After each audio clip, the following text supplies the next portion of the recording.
The original Trigun anime is still an incredible experience with a great story that is absolutely worth watching. But at the same time, it is an old series, and certain parts of it do feel outdated, with awkward editing and obvious budget restraints that detract from it overall. I'm going to dive into the aspects that makes Trigun a still fantastic experience, but also what might make it not quite hold up to today's standards, such as the animation. I appreciate the 90s style, but it's not exactly my favorite. However, design-wise, Trigun still looks really good. The Western-style towns, futuristic technology, and character designs are all top-notch. That said, the animation is not particularly great. A lot of action is off-screen or just shown by panning over stills with a little effect on the sides. However, when it is actually animated, the action is incredible. The hand-drawn animation is incredibly impressive and looks amazing, with so much emotion poured into each scene.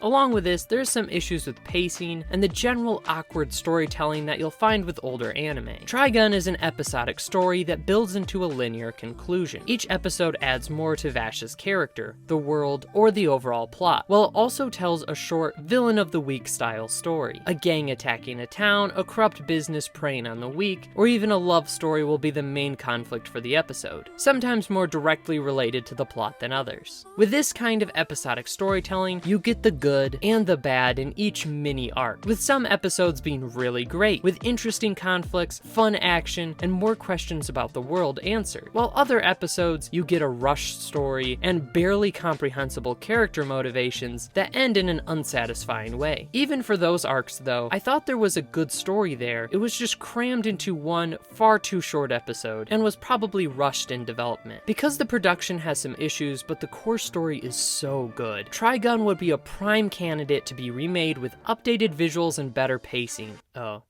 Oh no, what is this? Never mind, give me the 90s back. There will be a later video about this thing. Despite all that I said, I think Trigun is nearly a masterpiece, and that's because of its characters. To start out, Vash is the best in the series. I can see how his pacifist philosophy can get annoying, but it's not just shown as this perfect moral thing. By the end of the series, it's challenged and dealt with in a really great way. Vash seems very naive about not killing anyone while protecting everyone, but after seeing his past, you get to understand why he behaves this way, and it perfectly fits his character. Vash is my favorite type of main character, a super goofy, ridiculous protagonist who doesn't take anything seriously while also being extremely strong and hiding some deep emotional scars that get revealed throughout the story. He's also just super 90s cool, with such a strong design that still holds up to make him look awesome by today's standards. Wouldn't it suck if they remade his design for an updated version? Along with our main character, we have Wolfwood, who challenges Vash's ideals while also being influenced to change by his unlikely friend. I could make a whole separate video about how great of a character he is. Then we have Millie and Meryl. They are the heart of the show, and we often see the events from their perspective. They give us a sense of normality compared to the absurd Vash, while still being interesting characters with unique qualities. They fill their role perfectly. In the end, they feel like real people that I know now after watching them for 26 episodes. A big reason for this is the voice actors, who do an incredible job embodying their characters. I don't normally like dubs, but I thoroughly enjoyed their voice acting. Both Millie and especially Meryl are really good in English. I do wish they had a more active role in the later half of the series, but they are still emotionally very important for the conclusion. And that's a perfect segue to the conclusion of this video to talk about the conclusion of the anime. Although the storytelling is occasionally awkward, it isn't so vague that the overall story is incomprehensible, which can often happen for older media like this. It shows you enough of what's going on without making you infer too much. And in the end, it's not that complicated of a story. It wraps up the plot nicely, and although not always paced particularly well, I felt the heavy emotional weight during the last few episodes. It's a fine ending, but it is outshined by the other much more powerful moments leading up to it. Through the bad and good episodes that were all entertaining because of the great characters, the last few episodes were well worth the time invested into it, even with its inconsistencies. The mysteries of the world and Vash's history, the mind-blowing moments, and fantastic fantastically fun characters are all well worth getting through a few mediocre episodes and janky scenes here and there. And if you can appreciate it for when it was made, you might not even see these things as flaws. And the cool aesthetic and epic guitar riffs just adds to its charm. Trigun is a unique piece, told in a unique way. It definitely holds up, while still being a product of its era. In that aspect, there won't be anything like it ever again. Also, Johnny Young Bosch is an incredible voice actor, and I think his performance is a huge reason I loved this anime so much. So I would recommend trying it dubbed if you don't normally watch dubs.